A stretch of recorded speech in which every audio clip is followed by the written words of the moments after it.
আরে আরে আরে, ঠেলে ঠুলে দিয়ে চলে যেও না। 1 মিনিটের ভিডিও, কিছুক্ষণ দেখলে কোনো ক্ষতি হয়ে যাবে না। আমি বাড়িতে এসে দেখলাম বড়দি ব্রেড পকোড়া করছে। খেতে হবে তো। ও মাসিমণি, আমিও কিন্তু খাবো। হ্যাঁ রে বাবা, হ্যাঁ, সবাইয়ের জন্যই হচ্ছে। সবাই 1 পিস করে হলেও ভাগে পাবো। দিদি কিভাবে বানিয়েছে খাবারটা সেটা আমি তোমাদের সাথে শেয়ার করতে পারলাম না, তার জন্য সরি। কারণ আমি বাড়ি ছিলাম না, ওই কারণে আমি ভিডিওটা শেয়ার করতে পারিনি। আর এদিকে আমার ডিম্মা খাওয়া শুরু করে দিয়েছে।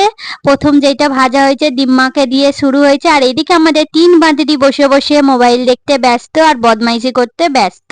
আর আমার বড়দি শুধু ভেজেই যাচ্ছে। আর আমরা খাবো বলে সবাই রেডি হয়ে বসে আছি। আমার ছোট ছোট ভিডিও যদি তোমাদের ভালো লেগে থাকে, একটা লাইক কমেন্ট শেয়ার করে দিও প্লিজ। আজকের মতন ভিডিওটা আমার এই পর্যন্ত।